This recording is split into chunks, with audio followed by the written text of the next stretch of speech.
Hola, buenas tardes. Mi nombre es Ana y hoy quería hablaros acerca de la política británica. Supongo que muchos de vosotros en los últimos días habéis escuchado hablar acerca de los problemas de Boris Johnson, del primer ministro, para mantenerse en el poder, los problemas económicos, sociales y desde luego toda la catástrofe relacionada con el COVID-19, que ahí está teniendo un efecto verdaderamente catastrófico. Bueno, imagino, claro, que lo que más os suena pues será Boris Johnson, el Brexit, bueno, todas estas cuestiones que han estado tan de actualidad en los últimos años. Pero antes de hablar de Boris y de su futuro político, que como os digo ahora está bastante en entredicho, creo que es necesario hacer un pequeño, dar un pequeño marco general. Por eso es posible que necesite más de un vídeo, quizás dos, quizás tres, no sé. Es un tema que a mí me apasiona, por lo tanto no me importa hacer varios, y es que, bueno, pues creo que pueden tener interés.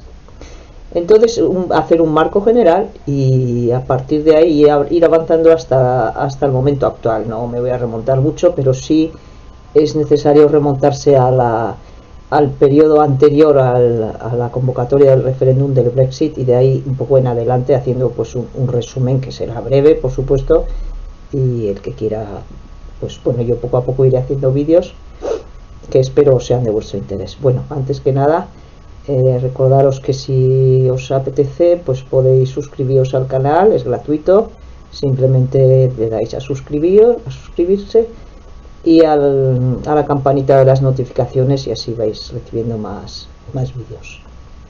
Bien, lo primero que a mí me gustaría decir es que el Brexit, tal como se ha desarrollado todo este proceso, es una creación del nacionalismo inglés. El nacionalismo inglés realmente en los últimos decenios ha creado un monstruo, y este monstruo ha devorado ya a varios primeros ministros. Es posible que devore a este último, que parecía tan victorioso, y además ha afectado muy negativamente al país, a su economía, a su sociedad. Es decir, le ha afectado políticamente, socialmente, económicamente e incluso en los propios fundamentos del país, o sea, en su unidad. Y todo este proceso es, como os digo, una consecuencia de este monstruo del nacionalismo inglés, que ha acabado devorando a sus propios hijos. Ese monstruo ha crecido con la complicidad de mucha gente, de políticos que algunos más o menos europeístas, pero sin embargo siempre muy tibios en lo que es la pedagogía acerca del valor de la Unión Europea, o que han ido siempre a Europa en reclamación de algo, siempre exigentes, siempre de alguna manera siendo unos socios muy incómodos, aunque también muy importantes, y ellos han sido conscientes de esa importancia. Y luego también la complicidad de unos medios de comunicación que se han dedicado 24 horas, 7 días a mentir y a propagar mentiras acerca de Europa y de la Unión Europea y de sus objetivos y de su propio funcionamiento y de su utilidad. Ha sido un machaque continuo de no digo todos, pero sí la inmensa mayoría de los medios, dirigidos muchos de ellos por Rupert Murdoch, este eurófobo que dirige varios medios de comunicación en el país. Y hablo de diarios llamados entre comillas serios y diarios entre comillas populares.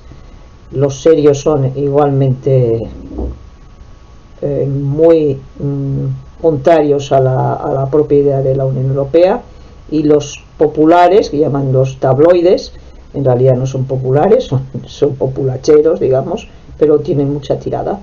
Entonces todo lo que dicen verdaderamente cala mucho. Y todo luego hay otra cuestión muy británica, que es la conciencia que ellos tienen como pueblo de un cierto excepcionalismo británico. Es decir, nosotros somos mejores que nadie, nos necesitan más ellos a nosotros que nosotros a ellos, nosotros solo vencimos a los nazis, nosotros creamos el grandioso imperio, el mejor de la historia, y toda esta serie de cosas que en una parte importante de la población, no en toda por supuesto, pero en una parte han calado. Y todo esto llevó a la convocatoria del referéndum y a que el resultado fuera el que fue. Todo esto y seguramente otros factores más, que ahora pues ya sería más largo de meterme a explicar.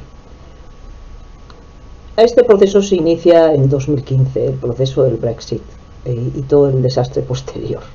En 2015 David Cameron, el primer ministro conservador, que había gobernado la legislatura anterior con los muy europeístas liberaldemócratas, porque no tenía mayoría absoluta, pues como digo, en 2015 obtiene la mayoría absoluta y en una de sus promesas de campaña es hacer un referéndum sobre la permanencia del país en la Unión Europea. Recordad que Cameron ya había ganado el referéndum escocés, se sentía fuerte, se vino arriba y además con esa victoria en las elecciones, bueno, pues él creyó que esto iba a ser poco menos que coser y cantar. Bueno, resultó que no fue así, evidentemente.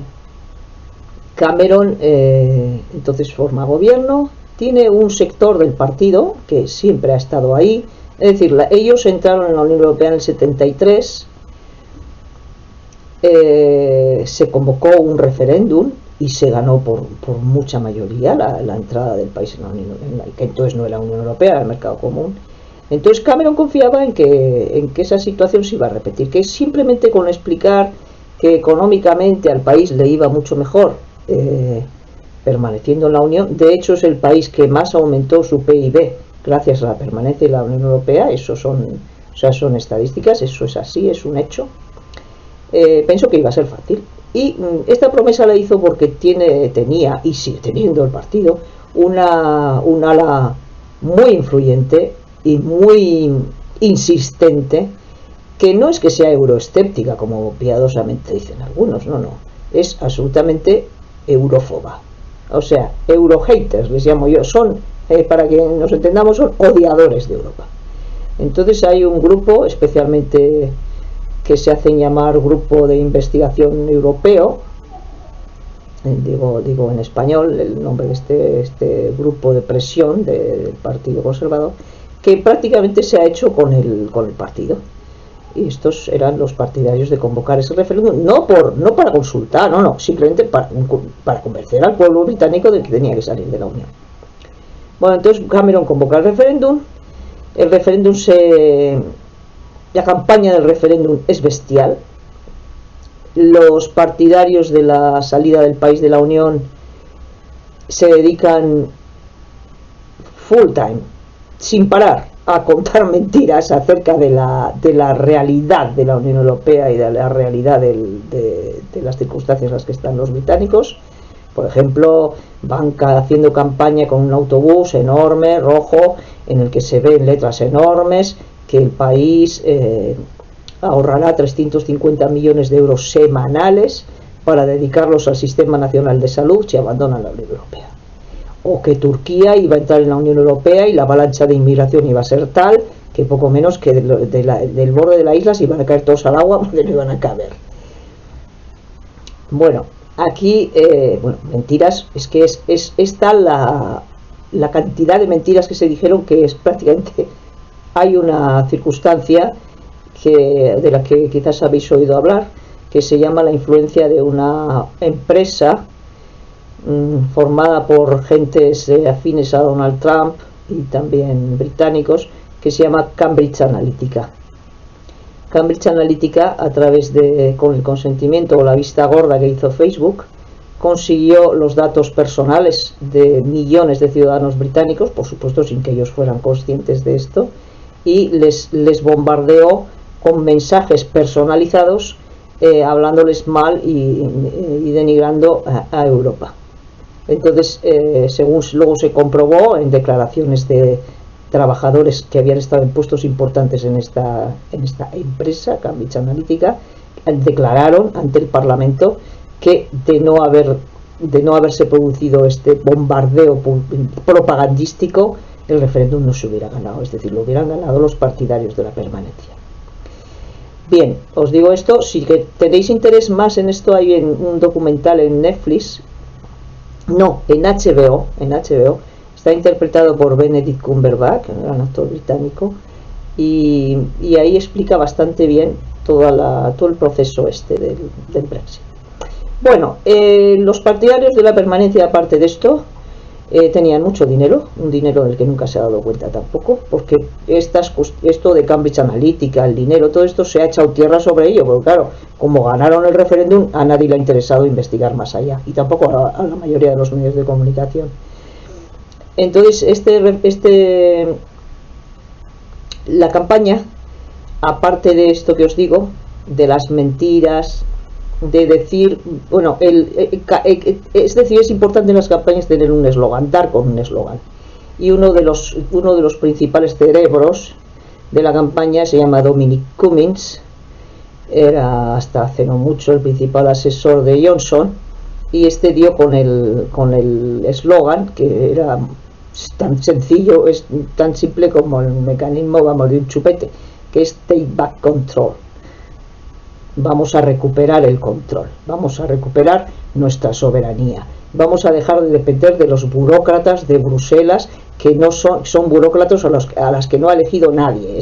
Bruselas es el monstruo antidemocrático que nos está aplastando, que nos está llenando de inmigrantes. Todos los males y todos los desastres vienen de Bruselas, típicos argumentos del nacionalismo extremo, ¿no? Entonces, con esto y con algunas cosas más, se enfrentaban los partidarios de la permanencia, tenían varios frentes. Uno, el que cubrió el gobierno de Cameron, hablando, ya os digo, más que nada de las cuestiones económicas, esto no nos va a perjudicar mucho, esto de la Global Britain que decían los otros, esto de que ya una vez que salgamos de la Unión Europea vamos a hacer acuerdos con todo el mundo y van a estar todos a la cola para comerciar con nosotros y bueno, vamos a ser imparables. Bueno, Cameron pues decía, bueno, pues esto es imposible, no es así, la mitad de nuestras exportaciones van a la Unión Europea, no es cierto. Pero pues como al final de lo que se trataba, según los otros, Johnson y toda su cuadrilla, era de recuperar soberanía, pues ya está. El argumento nacionalista pesó más que ningún otro. Luego está la actuación estelar del Partido Laborista en todo este proceso, que fue, vamos a ver, es que no sé ni cómo definirla, porque os explico un poco la situación. Quienes mandaban entonces en el partido, Corbyn y compañía, era el grupo más a la izquierda del partido, digamos que es la extrema izquierda laborista la que gobernaba el partido en aquel momento. Resulta que esa extrema izquierda laborista, buena parte de ella es muy anti-Unión Europea, incluido Corbyn. Así que se encontraron con que el partido oficialmente, por la presión de los otros grupos dentro del partido, partidarios de la permanencia, y de las bases que mayoritariamente también son partidarios de la permanencia, no se decantó por la salida, pero gracias a Corbyn y su grupo dirigente, se encargaron de hacerlo con la boca pequeña. Es decir, bueno, sí, somos partidarios, pero bueno, mano tropo, y sí que hubo un sector que hizo fuerte campaña en favor de la permanencia, pero otro, pues eso, como os digo, pues se dedicó a otras cosas. Por ejemplo, el propio Corbyn se fue de vacaciones, no os digo más, se fue de vacaciones. Así que entre unos y otros el resultado fue el desastroso resultado que se produjo. Hubo otro factor, y es que a la hora de la votación, muchos jóvenes, muchísimos jóvenes, confiados en que era imposible, o sea, que se iba a ganar sí o sí, pues ese día no se molestaron en ir a votar. O sea, que no se levantaron de la cama, o se levantaron tarde, o les apeteció hacer otras cosas. Se fueron de pintas, o lo que sea, y toda la gente mayor de las ciudades más pequeñas, a lo largo de todo el país, pues fue corriendo a votar en contra, o sea, en contra de la permanencia. Por lo tanto, ganó la salida por un 48, o creo que a un 52, una cosa así, con un índice de votación, bueno, importante. En Londres, por ejemplo, ganó la permanencia en la Unión Europea por un 70-30, abrumadoramente. Es de las grandes ciudades, Londres, Manchester, Liverpool, votaron mayoritariamente por la permanencia en la Unión Europea. Pero ya os digo, fue la población más mayor la que fastidió un poco, entre comillas, la cosa, ¿no? Bueno, ¿quiénes fueron los primeros sorprendidos por la victoria en el referéndum? Los propios partidarios de la salida. Dijeron que tenían un plan y se demostró enseguida, muy rápidamente, que no tenían absolutamente ningún plan, porque realmente no pensaban que iban a ganar. Entre estos puedo contar pues a Boris Johnson, como ya muy conocido, a su asesor, como os digo, Dominic Cummings, Michael Gove y todo este grupo de que os he hablado, del European Research Group, del grupo de presión anti-europeo dentro del partido, Jacob Rees-Mogg y mucha gente más, Dominic Raab, Priti Patel, muchos de ellos son ahora ministros de Johnson. Entonces ocurrió una cosa, es que cuando se aprueba la salida, hay que invocar el artículo 50, eso lo hacen, se da mucha prisa en hacerlo. Inmediatamente Cameron presenta la dimisión. Claro, no podía seguir ni un minuto más como primer ministro después de semejante fracaso. Recordaréis como, si quizás alguno recuerde, como cuando sale a anunciar su dimisión a la puerta de Downing Street, cuando se retira va como tarareando, como diciendo, ahí os quedáis y menudo marrón que os queda. Bueno, recordar, y esto es muy importante, que durante la campaña estos señores se hartaron de decir que bueno, que la salida se planteaba como una salida política de la Unión Europea, políticamente, salida de la Unión Política, pero no del mercado único ni de la Unión Aduanera, que por cierto, ellos, aunque exageran un poco su papel, contribuyeron bastante a crearlo en época de Margaret Thatcher, el mercado único. Entonces decían, no, esto no lo vamos a abandonar. En cuanto se vieron con el referéndum ganado, dijeron, no, nos vamos de todo. Nos vamos del mercado único, nos vamos de la Unión Aduanera y, por supuesto, de la Unión Política. Bueno, se fue Cameron, por lo tanto había que elegir otro primer ministro. Ya os digo, Cameron, ahí tenemos al primer devorado por el monstruo. Y eligen como primera ministra a la hasta entonces ministra de Interior, de Home Office, Theresa May. Bueno, Theresa May se da mucha prisa, dice aquella idiotez, él no paraba de decir, la de Brexit means Brexit, es decir, el Brexit quiere decir el Brexit, pues muy bien, señora, y envía rápidamente a un negociador a Bruselas, que se llama David Davis. Este señor se presenta en Bruselas, se sienta en la mesa con la delegación de la Unión Europea enfrente, Michel Barnier y todo su equipo, todos con sus carpetas y sus apuntes, sus notas y tal, y este Davis se sienta en la mesa frente a Barnier sin un solo papel, ni un boli, nada. Entonces, como diciendo, ya, venimos aquí, pues bueno, pero ya sabemos, nos vais a dar todo lo que queramos a cambio de nada. O sea, nosotros nos vamos del club, pero seguimos queriendo tener las mismas ventajas de pertenecer al club. A todo esto, ellos habían dicho por activa y por pasiva que a Bruselas no había que ir, que había que ir a Berlín y había que ir a París, pero sobre todo a Berlín, porque quien iba a decidirlo todo y tal era Merkel, y que los demás pues no pintaban nada. Otra sorpresa que se llevaron: primero, su índice de absoluta ignorancia acerca del funcionamiento de la Unión, y luego que la Unión se mantuvo firme y unida en todo el proceso negociador, aunque desde mi punto de vista a veces ha sido demasiado condescendiente con estos señores. Bueno, Theresa May a trancas y a barrancas negocia un acuerdo que se llama acuerdo de retirada, Withdrawal Agreement, que es la primera fase de la negociación, digamos, ¿no? Entonces se negocia, por ejemplo, la situación de Irlanda del Norte, que es muy compleja, porque claro, Irlanda del Norte pertenece a Gran Bretaña, pero toda la República de Irlanda, está en la Unión Europea, es un país integrado en la Unión Europea y además muy europeísta. Entonces ahí había un problema gravísimo. Theresa May, me parece que muy juiciosamente, decide que toda Gran Bretaña y los 6 condados del Ulster permanezcan dentro de la Unión Aduanera para que no se perjudique el comercio entre Gran Bretaña y el Ulster. Y entonces dice, bueno, mientras no haya otra solución, lo vamos a hacer así. Es lo que llaman el backstop. Pero ¿qué pasa? Pues pasa que su partido en el Parlamento le rechaza el acuerdo 3 veces consecutivas. Unas derrotas parlamentarias impresionantes. Pero no solo su partido, también los laboristas. Hay un momento en que Theresa May trata de negociar que los laboristas aprueben el acuerdo y pasarlo por el Parlamento, pero los laboristas, después de muchas vueltas, Corbyn se niega. Hay quien piensa, y yo en algún momento lo pensé también, que podría haberle puesto a May condiciones, decirle, bueno, te lo aprobamos y lo pones a referéndum, por ejemplo. Pero bueno, Corbyn no le dio la gana y no se llegó a un acuerdo. A todo esto se produjeron manifestaciones multitudinarias en exigencia de un segundo referéndum, porque se vio enseguida que las condiciones del referéndum habían sido bastante, o sea, dejaba mucho que desear, como os he tratado de explicar, y que además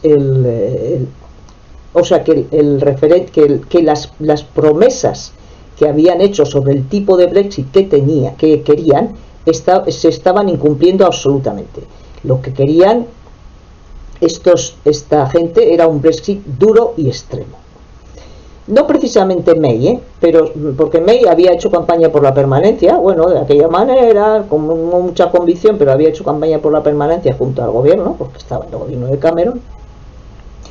Pero dentro de lo que cabe y viniendo lo que ha venido después, verdaderamente May era bastante más moderada, pero no estaba rodeada de moderados, estaba rodeada de verdaderos fanáticos, como este David Davis del que os hablo.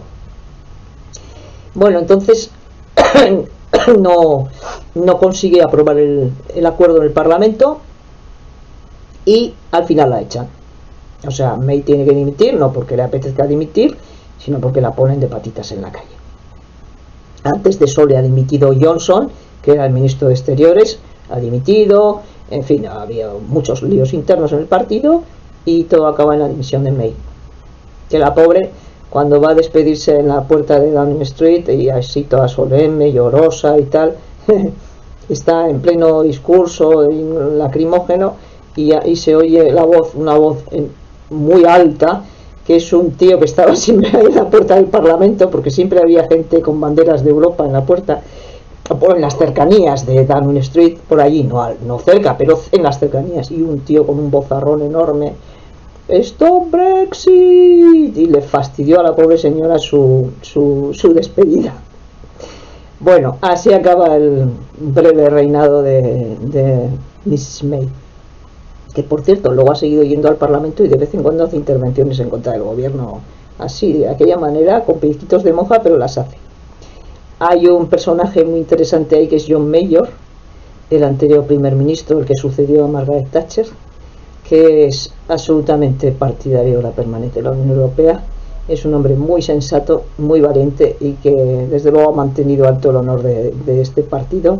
No solo Major, Michael Heseltine, Dominic Grieve, en fin, ha habido Kenneth Clark, ha habido un grupo de conservadores partidarios de la permanencia que han seguido luchando, incluso el que fue ministro de Economía con May, Philip Hammond, han seguido luchando porque el país ya no solo, es decir, aunque fueran partidarios de la permanencia, intentando que el Brexit fuera lo menos dañino posible para el país. Y realmente no lo consiguieron. Lo que consiguieron es que los expulsaran a todos del partido. Eso es lo que hizo Johnson en cuanto... Porque claro, quiero terminar este vídeo contándoos que inmediatamente se hizo una elección interna dentro del partido. Ahí se votan primero se presentan varios candidatos, votan los diputados, porque los diputados en el sistema británico tienen mucha importancia y eso es algo que a mí me gusta mucho. Y después ya, una vez de que quedan seleccionados 2 candidatos, ya son las bases las que deciden. Quedaron 2 candidatos, uno de ellos era Boris Johnson, y el otro era Jeremy Hunt.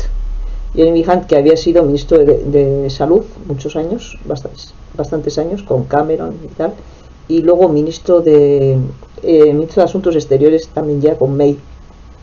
Hunt es un hombre inteligente, no era partidario del Brexit, aunque como muchos otros dentro del partido, unos más que otros, unos más escandalosamente que otros, ya os lo contaré en el próximo vídeo, se ha ido adaptando a la nueva situación lo mejor que ha podido, pero de todas maneras él en ningún caso era partidario de un Brexit duro y extremo como el que se ha producido, ¿eh?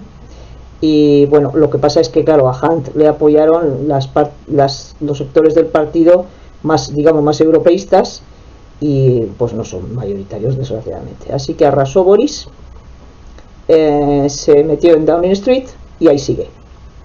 Lo que no sabemos es por cuánto tiempo. A veces parece que va a durar unos meses, a veces parece que en pocos días lo van a echar, porque cada día cae una más gorda, y esto os lo contaré ya pues mañana y en estos días. Seguiré, espero haberos interesado, seguiré ya quizás entrando más en los últimos del año 18 para aquí, en contaros sobre algunos personajes interesantes y por supuesto de Alexander Boris Johnson, que así se llama, sus victorias, sus derrotas, sus líos y sus tribulaciones, que no son pocas. Así que nada, si os ha gustado el vídeo, dadle por favor a me gusta y atentos a la pantalla, que en breve seguiremos con este apasionante tema de la política británica. Gracias, adiós.